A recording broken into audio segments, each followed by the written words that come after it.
action. And speaking of action, we're getting ready for race 2 here at Phillip Island. Let's have a look at the grid. And of course, this is the way they finished from the first race. Mark Skaife with that valuable win.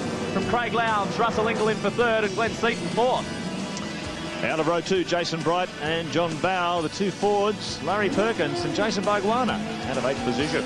We go back to 9. Tony Longhurst was absolutely wrapped with that run, and he said, wait to the next one when I have a rear bumper on. They'll know all about that I'm going well today. Faulkner, Johnson and Larkham. Alan Jones of the Komatsu Ford, Paul Romano, the Queensland privateer, Mark Poole from South Australia, and Thomas Mazera, top place privateer. He starts out of 16. He's doing well, isn't he? Back to the first of the wins cars. Darren Pate from Anthony Tratt, who got caught up in that hassle with Steve Ellery. Darren Hossack and the young guy Garth Tander, who incidentally was the car who stalled on the grid. Record field of V8s here this weekend. Ryan McLeod in the OAMPS Insurance Falcon. Mal Rose alongside on the Commodore. 23, Steve Reed taking over from Trevor Ashby in the Lansdale car.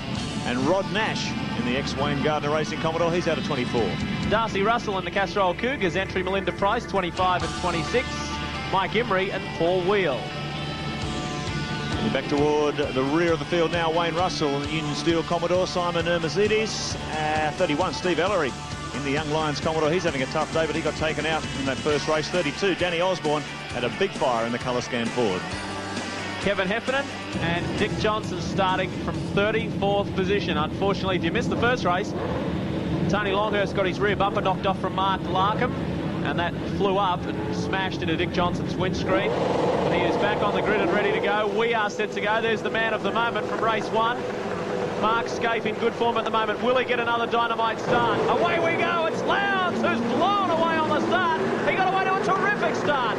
Skaife will slip into 2nd spot. They all get away cleanly this time around. Now this is where Skaife's got the inside line. He had it in the first race, but he doesn't have it this time. Lowndes will take him through. Well, critical to get the starts right in this sort of racing. It's so close. Cars separated by hundredths of a second. Craig Lowndes just got a better launch off the row, and I guess Greg Murphy, and he's so critical this level of competition. Well, we know how competitive it is out there, and obviously Mark Skaife with the jump at the first one and held it to the lead, to the finish. Lowndes was obviously very keen to get a good start in this one that he has done. Russell Ingall in 3rd, Glenn Seaton and John Bowe moved up a spot to 5th spot. Well, Lowndes hasn't wasted any time in clearing out his gate traffic. Got a little bit of a bumper there. Go back to Bargwanna is ahead of Longhurst, and we pick up Larry Perkins ahead of Faulkner. Stephen Johnson is there, one of them running wide. But look at this, Ingall is all over the back of Skaife already. Yeah, he's really on the attack. I spoke to Ingall after race 1. He said, mate, we just can't do anything to the car. I mean, it's just not carrying enough speed. Look at this, Craig Lowndes special. He's just blasted away. Look at him, first lap making a big gap from the guys in 2nd and 3rd. This is where Lowndes really is a specialist, isn't he? Cold tyres, straight out of the box, 2 laps, and he builds up his cushion. He did it all the way through 1996 with what was by far a far superior package. Now the HRT crew are much closer to the rest of the field, but he's still pulling the same stunt. You know, the advantage with this is that, you know, he's got... he can get away, get a bit of a break, and then back it off, look after the tyres. Look at Russell. He's given Skaife a real hard time. Well, he said he couldn't get any more speed out of the car, but it's looking pretty quick in these opening laps. He tucks up behind the Mobile 1 Commodore of Mark Skaife. They're shifting up to about 6th gear here, building up to 275k. Russell Ingall looked for a way through. He's right on the back of the Mobile Commodore. Then it's Seaton. Wow. Ellery, as the field sorted himself out of this first hectic lap. He was there. This is classic Russell stuff. In the first one, and now he's right there again. Russell Ingall, the in-car camera, the Sid Chrome in-car camera. He is riding all over the back of Skaife. Now Seaton's back in 4th, Bowe. Then we pick up Bright Bargwanna. Watch this as we go into Honda. After getting that broken windscreen fixed, Dick Johnson is on a charge. He's up to 20th position already after 1 lap. Here's where the action is, though. Ingo just gets a little lock brake on the inside as the weight comes off that tyre. But he's really aggressive here, right up behind Mark Skaife. And look at Lowndes. He did it 1.7 seconds. He opened up on his team out in that first lap. Phenomenal stuff. And he goes to show how good Craig Lowndes' car was in that first race. And I think he was just being held up a little bit, and he's got the advantage this time, which he really needs. He's certainly streaking away big time. Here's Russell Ingall, hard at work in the Castrol Commodore, sitting 3rd at the moment, and trying desperately to find a way past Mark Skaife so he can get out there and attack and chase down Craig Lowndes. You watch Russell, he'll be diving anywhere he can, looking for a way past going into MG. Look how close he is behind the bumper of that HRT Commodore. Tell you who else is looking for a way through is Jason Wright in the Pertec Ford. Bowers in there behind Seaton. They're just as close as these two guys. Back the battle for 4th and 5th. We ride now with John Bowe. look at how quick Lowndes was running out in that fresh air with no one around him. A 1:41. One standing started even quicker this time around. That's a much faster time than it was in the opening heat, where 1:35.18. Lowndes flashes across the line. He's opened it up 2.3 seconds over Skate. He is slaughtering him. Already such a commanding lead. This is the view from John Bowes. Shell helix forward, down into the southern loop. JB was saying he had a fair bit of an understeer in that first session. It's really not working too well, but the car seems to be working pretty good now. Is Jason Wright. Oh, Jason. Wow, Right, I think he gave him a touch too. He's been trying to get past for the last couple of laps. He always goes the outside run at Honda. Watch him here. He's climbing all over the back, and Bargwanna's there as well. So too Longhurst. Bargwanna straight in behind JB and then hung on right here to try. Look at that. This is going to be tight. Oh, got that. The two old sparring partners from Formula 4s. The three JBs in a row. John Bowes, Jason Bargwanna and Jason Wright. Oh, he's right up the back of him. Look at that. Do you want a hand? He's giving him a hand, all right. I'll give you a little bit more pace out of Siberia, mate. Just today on here. And Jason Wright in the Pertec Falcon. You can see how busy Bargwanna is. He's feeling plenty of heat. Look at that traffic jam behind him. That was just a classic move by Jason Bargwanna. Jason Wright forced to the outside and just slotted straight up the inside. Bargwanna's proving to be a specialist at that. Look at Longhurst on the inside and Larry Perkins as well. Well, I think he was giving him a bit of a hand there too. Yeah. You can't get any closer than this. It is a traffic jam. I think there's about 8 blokes who want to give each other a hand. Longhurst was very happy with his run in the first one. He said it was a shame about the bumper. He stayed on that time. Yeah, that's good. So the order, Lowndes, he's opened it up 2.3. It'll probably be bigger this time. Scaife and Ingle cutting themselves up. Seaton, Bowell, Bright, Bargwanna, Longhurst, Perkins, a big power train. Faulkner back in 10th position. 3.6 seconds. Yeah. Second to lap. Rolling away. He's draining him. Everyone else is running in the 36. A quick one from Seaton at 35.99, but Glenn's not getting the speed out of that Ford Credit Falcon that he wants. They're struggling to find a good balance on the car, even though it was very quick here on Wednesday. Well, Lowndes seems to be working well today. Look at Lowndes, 1.3 seconds faster that lap. I mean, that's a hell of a lot. Bright was frustrated trying to get past Bow. He must be extra frustrated now that Bargwanna has squeezed through exactly the same move. Look at Ingle through Honda corner, helping Mark Skaife out of there. Well, they call him the enforcer. He's trying to put the stamp on Holden Racing Team here today. He couldn't get closer than that. Right up behind the Mobil 1 Commodore Skaife. Synchrone Proto onboard camera takes you on board with Russell Ingle, the winner at Lakeside. And he's looking very hot at Phillip Island this afternoon. Well, this is the thing. He hasn't had to do too much enforcing lately, has he? Because he's been winning quite comfortably. Now we see him hard at work. I think this might be a spot he's going to look down into MG corner and the hairpin here. Russell's really good under brakes, as we know, so keep an eye on that one. Skaife was saying after race 1, they changed the setup on the car from yesterday to today. Even though the cars were a lot quicker in the warm-up, and they dialed the understeer out of the car. Now it's translated to oversteer in race condition. He's having a lot of trouble with it. The doesn't look good, actually. Yeah. The car really doesn't look very settled at all. Oh, Russell. Further back in the pack, Seaton in 4th, Bow 5th, Bargwanna, Bright, Longhurst still ahead of Perkins, and Faulkner rounding out the top 10. So the attack continues from Russell Ingle. Look at the gap, 3.3 seconds is stabilised now between Lowndes and Skaife. Ingle right up the bumper of Skaife. Seaton sitting back there in 4th position. He's got Bow, Bargwanna, Bright behind him. Now let's watch the back. Pack, Seaton and Bow. Are they crawling up, creeping up on these two guys? It looks like it. It looks like also Lowndes just decided to cool it off a little bit. Dropped a second that lap, so he's got a bit of a lead and he'll probably try He's got a comfortable distance. Oh, absolutely. So he won't be silly.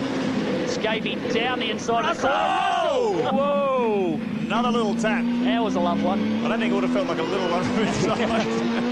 I'll tell you what, Mark Skaife looked like he worked extra hard in that first one, Mark Oster, when you spoke to him. Yep. Tell you what, he's working twice as hard now, trying to fend off Russell Ingle. And it looks like Glenn Seaton's starting to catch up too, so Scapey's having a few problems out there. Good bunch of 4 further back there with Bargwanna, Bright, Longhurst and Perkins. Well, they were worried that the Dunlop runners were going to have a tyre that was a little bit too hard for Phillip Island in cool conditions, but it seems to be working pretty well here this afternoon. Well, we've seen Russell come through in the second and third races at most meetings and show what he's really got. So it may be working this way for the Dunlop this weekend as well. Tony Longhurst starting to size up Jason Bright. Meanwhile, Perkins sizing up Longhurst. The two Castrol cars, different manufacturers, Ford and Holden. Don't forget too that Ford and Holden, the old sparring partners, they came into this round at 95 Australian Touring Car Championship wins apiece. So this is where it really comes down to the crunch. One of these two manufacturers is going to go ahead on the point score. And all the boys are out there fighting for their brands. Look at this great battle now. Escape, Ingle, Seaton. This is Mark Larkham in the Marta 10 Ford. A little bit further back in this top 10. And Ingle continues to apply the thumb screws to Mark Scape. Escape equal to the task, holding him out very effectively with the car. Looks like it may be struggling for a little bit of rear end grip. Well, that's the thing, isn't it? As much as we talk about Ingle throwing everything at Scape, Scape's handling it and going on with it. This is an interesting threesome here. Bargwanna's been able to just get out a little bit as Longhurst looks on the inside of Bright. Couldn't get it. Give him a touch, all right. Yeah, I think Bright must have had a bit of a problem there because he lost a lot of ground on Bargwanna. Faulkner's looking to get him involved. Longhurst saying he wanted to come into V8 Supercars, son. This is what it's all about. Now he's got Larry Perkins on the inside. He took advantage of that slow exit out of Siberia. Three of them climbing all over each other. John Faulkner now, he wants a slice of the action. And Mark Larkham's coming in too. Paul Romano's up there. And Alan Jones from the Komatsu Ford is just at the back of this pack. Phenomenal stuff. This is the closest race we have seen in some time. Look at Longhurst in the mirror. He's looking where Larry was. He kept a defensive inside line. Faulkner in the better electrical. Fisher of Paykel, Commodore, he's there. So too is Larkham. I think in the Marta 10 Ford. Longhurst is going to need another rear bumper after this one. Larry's giving a bit of a serve up there. You see a bit of battle damage on the front of Jason Bright's Pertec Ford. That was from that run up the back of, I think it might have been, who was he bustling? Jason Bargwanna. Yeah. Look at the gap that he's lost to Jason over just that little tussle that those guys have been having. Yeah. He's really got away. Lap 7 of 12. Lowndes, he's just over halfway. Holding the gap there at 4 seconds now, so yeah, very comfortable. He's put in another quick one too, a 1:36.28, pumped it out to just under 4 seconds. So Lowndes controlling this race from the front as we saw so much in 1996, and certainly glimpses of that throughout this year. He's home and hosed, the longest things remain as is. But I tell you what, this group here is far from over. Fantastic action here at Phillip Island. More right after this. Welcome back to Phillip Island. Well, here he is, Craig Lowndes, 23-year-old who is just cruising away. The gap last time round was almost up to 4 seconds. We'll see how it is this time. He got the jump. He went away from his teammate Mark Scape and hasn't looked back, and is heading for his second race win in terms of the Shell Australian Touring Car Championship here at Phillip Island. I think we almost sort of forgot about Craig at Lakeside. I mean, he did a great job finishing fourth. The car was not good, and now he's just back on top. The car's working a lot better this weekend, and you know, it was a great start. You can see what he's done, just pulled out that gap, and now holding it just nicely. Yeah, but at Lakeside, everyone was saying, oh, Lowndes, what a disastrous day. He had a 6th, a 4th, and a 4th. It wasn't too bad. It was championship winning stuff, because all he did is concentrated on getting the points, and he didn't crash the car. He walked away with plenty of points, and in fact increased his championship lead. Well, Scape's really responded to this attack from Ingle. He was all over it a few laps ago. He's just opened up a little bit of a gap. Got 5 laps remaining in this heat 2 of round 4 of the Shell Australian Touring Car Championship. So just this gap, like a concertina, just opens and closes gradually. There's barely time between them. Sid Chrome onboard camera shows you the action as Ingle tries to close the gap to Mark Scape. He's got Glenn Seaton behind him and closing all the time. You can see how wide Mark went into Siberia that time. He's just trying to get the car right. I mean, he's getting a really good line out, but going obviously very slow in, and which allows Russell to catch up on the line that he's taking. So, you know, Mark's trying to drive around the problems that he's got, and he's doing a fantastic job, really, considering, you know, I think he has got a few problems. Keeping it nice and steady as Glenn Seaton, the reigning Australian Touring Car champ, in 4th. That's where he finished in race 1. Doesn't appear to be able to bridge that gap to Russell Ingoleni. So it's Holden's 1, 2 and 3. This is the battle in the privateers, though. Thomas Mazira, 17th outright. He is leading the way from Steve Reed and Paul Wheel. That's good to see the 18-year-old youngster up there. That's pretty outstanding performance from the privateers. They're right at the back of the level 1 pack. When you think of the Yokohama control tyre, some of the experienced drivers say it's probably costing them 0.6 to a second in terms of tyre performance. So to be nipping at the back of the level 1 field is really good. This is the helmet, camera mounted on the left-hand side of Glenn Seaton's helmet. Bridgestone, we call it helmet cam. Helmet cam, yeah.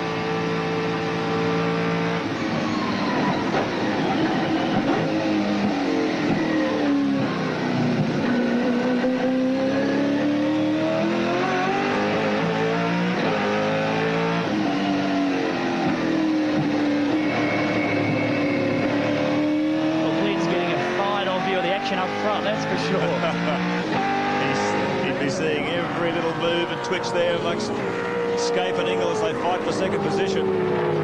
Craig Lowndes, 3.1 seconds the gap over his teammates, so that gap just remaining a little bit rubbery. And there is the Camry unit. If you didn't see it in Heat 1, that little lipstick camera recorder stuck to the side of Glenn's helmet, so you can see what you're seeing out of the front is exactly on Glenn's eye line. Glenn will be a little bit disappointed, I'd say, with the performance so far. Obviously, after his qualifying effort and then how much speed the car had on yesterday, early in the day, you know, he's probably not where he wants to be, that's for sure, or expected to be. This is a brand new car that they tested here at Phillip Island last Wednesday. They asked him how much different it is to his old one. He's, well, not a great deal, I guess, if you look in terms of the time, but a new car always feels much better, doesn't it? Mark Scape and Russell Ingall still battling it out for second and third. Ingall hasn't been able to make any impression on Scape. 3 laps remaining. That's all the time that he has. John Bow, the 18 Shell Helix Ford, well placed in 5th, but the battle goes on, and Bright has caught up a huge amount of ground. That's the Triple M telemetry. That is on board Bow's car, but just in behind him, have a look top of screen. There it is. The Valvoline Cummins Commodore and the Pertec Ford. The 2 youngsters at it again. I'm back. He's back. Look at this. Oh, here we go. Oh, right up the inside. Bang, bang. You fixed me up earlier. There's one back. Payback time. I think that's called the short back and sides. And Bargwan has lost another spot to boot. Yeah, well, Jason Bright, boy, once he got a sniff of that, he was right in and past before Jason Bargwan knew what hit him. And he's found himself, he lost another position to Longhurst. So there is Bright, a little bit of battle damage on the front of the Pertec Falcon. There's been plenty of muscling and elbowing going on in Heat 2. Just shows how close and competitive the racing is amongst the pack. There's barely 100th of a second between the cars. A fair bit of damage on the front there, isn't there? Yeah. I was talking in the first race about how Bright is suffering from bad back pain. It's got to the stage where it's hurting him to even take a deep breath. And he doesn't know how it happened. He just woke up with it this morning. So he's battling on. Under those circumstances, he's doing exceptionally well. Well, this track being so physical also, I mean, to hang on to one of these V8s around here is exceptionally hard. And if he's in pain, sort of just breathing, I can imagine how much pain he's in driving that car right now. Longhurst tucked in behind. Let's see if Bargwana can make any impression. Time is running out, though. So Lowndes, 3.2 seconds. He's maintained that gap throughout race distance. Scape still in second position. Ingle in third. Seeking back and forth. It's Bow in fifth. Bright, you see on screen now, he's got Longhurst up behind him. Bargwana back to 8th. Perkins in 9th, second of the Castrol Commodores. And John Faulkner, the better electrical car. He rounds out the top 10. Bargwana 8th. That's where he finished in the first race. Oh, look how close Ingle was coming through Honda Loop that time. There he is, our Bridgestone driver profile, Jason Bright, 25 years of age from Queensland. First race back in 1988, a rookie in V8s this year, but what an impressive start. Very fast throughout qualifying at the 4 tracks we've visited so far. Best grid position, 3rd, and that's an outstanding effort for the rookie. Stone Brothers Racing really making a big impact in 1998. For those who don't know, we were talking about the 2 young guys before, Bright and Bargwana. They're old sparring partners from a category called Formula Holden, where they finished 1 and 2 in the championship last year, Bright's way. And Formula Ford before that. Ford too, yeah, and they opened a lot of eyes in terms of this category. Bright stepped into the car with Alan Jones last year and finished 3rd at the Tickford 500 at Sandown. Gained a lot of credibility. Now he's mixing it with the big boys. So Larry Perkins got John Faulkner right behind him. Mark Larkham in the Mitre 10 Ford. 1 more lap for our race leader, Craig Lowndes. He's grinding this field right down to a pulp. He just did it so easy. And I guess, Murphy, when you look at his first run on cold tyres, that first 4.4 kilometres, so critical. Oh, extremely critical. And you've got to be very careful too, because you've got the 1 warm-up lap to get some temperature into these tyres. And then you've got to sprint off the line, and that was a good effort. At the back of that group, guys, someone who was driven very sensibly today was Paul Romano. He's sitting there, I think, in 12th position, maybe. Finished, I think, in that same position further back. He finished 14th in the first one. He's up there again. On-board shot from Sid Chrome Proto. Mark Scape just wide. Ingle might have an inside shot here. No, brings it across. You see the eyes on Ingle there. Here's an opportunity. There's a hole. Get in it. So we're on our way home, final lap. This is the corner they call Siberia. Ingle has been trying the whole 11 and a half laps. He hasn't been able to get past Mark Scape, so it looks pretty sure to be another HRT 1-2. But I've got to say, this is an outstanding performance for Dunlop. They don't have a factory team that tests down here. It's the first time the company has actually had a full tyre development program. Oh, looked like he was going to have a look down the inside, a real dive down the inside, but not quite close enough. Craig Lowndes is back right off to... I was going to say, it's the first time Dunlop's had a proper tyre development program since the Kobe earthquake brought the factory down in 1995. And you can really see the consistency is starting to come back into their teams. Oh, here we go, onto the Wayne Gardner main straight, and it is Craig Lowndes who will pick up his second win here at Phillip Island, his first for today. And his teammate Mark Scape will get in for second, quite comfortably, in fact, over Castrol's Russell Ingle. So a great run again for HRT, 1-2, however this time in the reverse order. Well, they've only got one more heat to go, but this seems to be turning around the bogey circuit. The Holden racing team last 3 years, they've done an enormous amount of damage to equipment, but everything seems to be going to plan in 1998. Well, he made that look pretty easy, didn't he? Very easy. Interesting when we were doing the start of the show, Greg, and saying, well, everybody's tipping Glenn to be the favourite. Just hasn't worked out that way. Well, I think it's gone to show again, just getting off that line, off the start line, and how important it is. And he did a great job. Obviously, I think Mark Scape had the car's not quite as good as Craig's today, and Craig used it to perfection. Thomas Mazzero flashing across the line once again, the top privateer. He's having a great day, but I don't think he was too far ahead of Steve Reed. No, there's Steve in the Lansvale auto colour car, but Thomas is the man. Well, Thomas tells me that this is the last race he will do as a privateer, and he'll come back into strength with the new car at Oran Park. Should be good. The Shell Helix race score, your final positions. Another HRT 1-2, Craig Lowndes and Mark Scape in the Mobil 1 Commodores. Russell Ingle and Glenn Seat, then John Bow in for fifth. We look back, a great effort. He fought back Jason Bright, I'm talking about, in the Pertec Ford, ahead of Longhurst. 2 positions better than his first race. Tony just keeps on getting better. Bargwana forced back to 8th. Perkins and Faulkner rounding out the top 10. We go back to Larkham and Romano. They were having a good battle towards the end.